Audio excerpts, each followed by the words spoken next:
Following the storm, we did partner with governmental and local resources, and some of the outcomes of that was bringing in water and supplies, and we utilized our helipad at our North Campus to do that. I think many of us went through that, where we were personally going through what was going on in the community, where everybody knew someone that was affected, and how do we help them.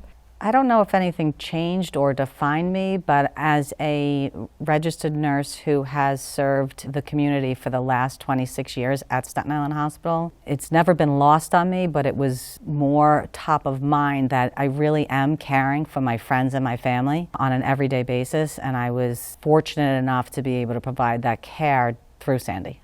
The reality is this institution is the lifeblood of this community when the chips are down. And you have to treat it as such every single day. At the end of the day, it is responsible for 2/3 of healthcare on Staten Island. But what's really important is, in an emergency situation, that number spikes up to well over 75%. And I can speak for Staten Island, but I know the whole affected area really stood up and did the right thing. Staten Island is a very resilient. Within hours on the second day, there was so many sites set up where people were cooking food, people were dropping off clothes, people were dropping off furniture. Everything you needed was at your fingertips, and there were stations like that all over Staten Island. You know, people pick on Staten Island. There's a lot that's said about Staten Island, but like we saw at the aftermath of 9/11, Irene, and Sandy, that Staten Islanders stick together, and Staten Islanders rally around Staten Islanders and came together and supported one another, and we pulled through. And we can't forget one of the biggest backbones of that are our healthcare heroes at Staten Island University Hospital, who are always there 24/7, 365 days a year, always prepared for whatever the next unfortunate tragedy is. These are good people. These are our neighbors. They're professional. They care. They make a difference. And I think what happens with people who are thrust into these administrative positions, leadership positions, if you will, is that you kind of put up a block, because you need to become and remain effective all during the emergency. Once we secured our house and made sure my mother-in-law was okay, I was able to take it on the road and go and help other people that I know were much worse off than me. I think that we leveraged our employee assistance programs and our behavioral health colleagues, and I have to say this is a great demonstration of how much we care for each other in the community, because everybody came together to donate, provide temporary housing, and really be there for each other in the community. I was working at one house on Cedar Grove, and they were in front of the church that is on the street there. And when the water came up, everybody was telling me stories about how the water came up and behind the church and then parted and went around the church and saved the church. We learned a lot of lessons from Irene that helped us in Sandy. We were fortunate just by sheer luck and having South Beach Psych be a barrier reef for us, that our infrastructure wasn't ruined. Our furnaces, our HVAC, they're basically below grade and really didn't take on any water at all, you know, based on the way the doors to the outside protected them and how South Beach Psych cycled the water around us. So we don't think we're going to be that fortunate when we have the next event. And I didn't say if we have the next event. When we have the next event, we are now very well prepared. The biggest mitigation plan that came out of this was moving our infrastructure over that 11.6 floodplain. Before, during, and after the storm, almost all of the elected officials did come and took some time to sit around that table with our staff as they conferenced and to hear the needs. So through governmental agency support and local partners, we were able to elevate the power plant at the North Campus, in the Women and Newborn building, and at Princess Bay within the power plant. So our new Women and Newborn Center is really a result of the mitigation plan to prevent further damage from Sandy. The second and third floor of that building is where our power plant is.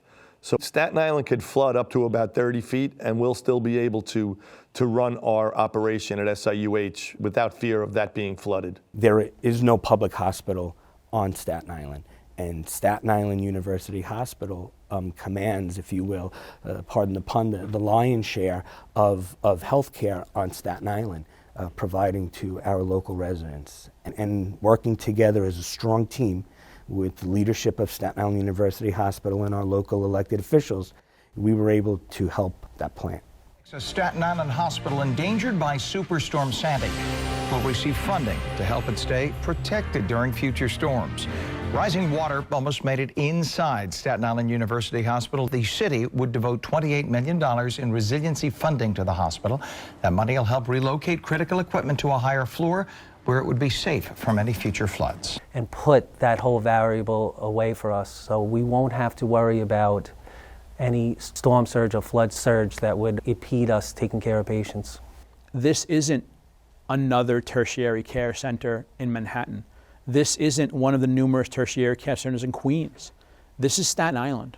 There's one place that actually has the capacity to do everything that we can do, and if something were to happen to it, Staten Island's exposed. And I truly believe it's my job above everything else is to make sure that doesn't happen. Every time we talk about adding bed capacity, every time we talk about creating different ways of making sure that our building stays safe, it's really about either Superstorm Sandy or about COVID, right? The reality is, if you really want to understand why every room we're going to design in the future has an extra patient hookup just in case, it's about COVID and Superstorm Sandy. On the fourth night, I took a break and went home, and the house was empty and dark, and someone had sent to me a video of Lawrence O'Donnell, who had a nightly show on cable. And Lawrence O'Donnell talked a great deal about Staten Island. I got emotional for the first time in weeks of preparation of dealing with the losses that were being experienced across my community, the place that I love so dearly. So he went on the air and he said that people on Staten Island were used to the fact that they lived on an island and that whatever they needed, they would be there for each other and they would support each other. And they really didn't need the outside world for help. And then Lawrence O'Donnell said, for the first time, the people of Staten Island need your help. So I sent an email to Mr. O'Donnell. He came to Staten Island and he addressed our employees and he talked about their resiliency. And it was such a morale booster for the hospital. When I got Tony's email telling me that what we did somehow helped what you were doing, it was by far the most important viewer feedback I have ever gotten for anything I've ever done. And I'm just here to say thank you to you, because I have a sense, an imperfect sense, of how bad things were here. But what I know for an absolute fact is that it would have been much, much worse without you. Indescribably worse without you. You will never be thanked enough. You are among the people who will live your lives never being thanked enough for what you do on a daily basis, and there will never be a way to thank you enough for what you did in this crisis. But you know it. And you will know it for the rest of your lives. And it is the reason that, as you know, to get up and come to work here every day is that you know what you've done and you know what you can do. And I don't want to invade any more of the doctor's time for the important business you have to do here this morning, but I just want to say to you, the world was watching. We know what you did. Thank you very much.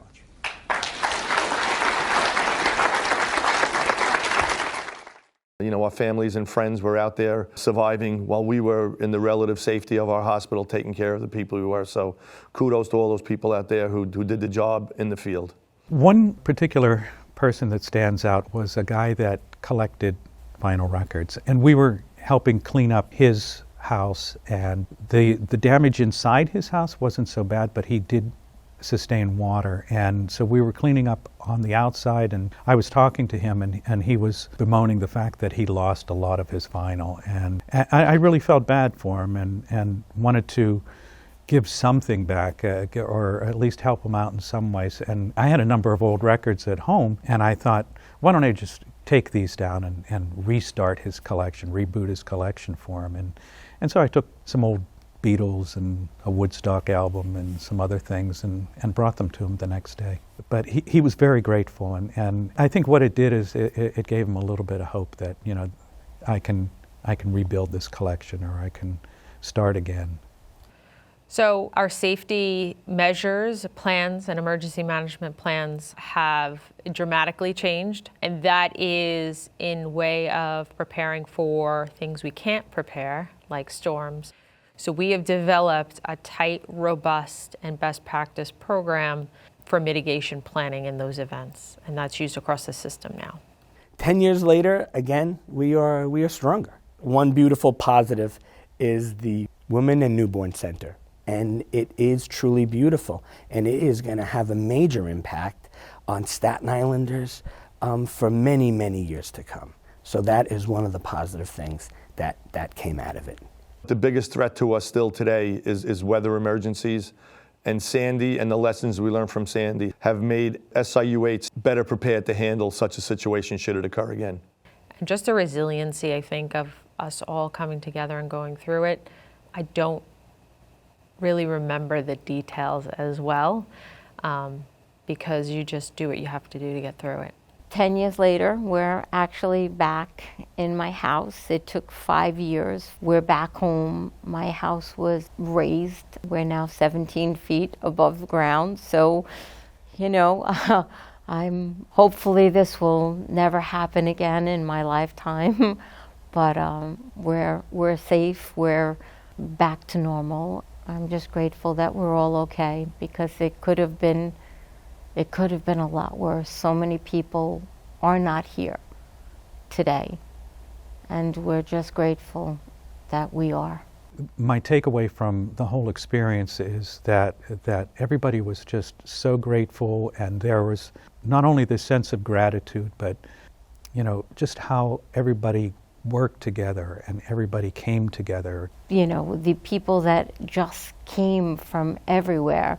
I look back and I say, you know, it wasn't a very good time, but I look back and say that I'm humbled from everything that happened. To help each other, it was just great to see, and I wish we could see that in our everyday lives, and see it a little bit more today. If people could remember 10 years ago what we went through. And speaking of the Woodstock album, if anybody remembers Wavy Gravy, he said there's always a little bit of heaven in a disaster area.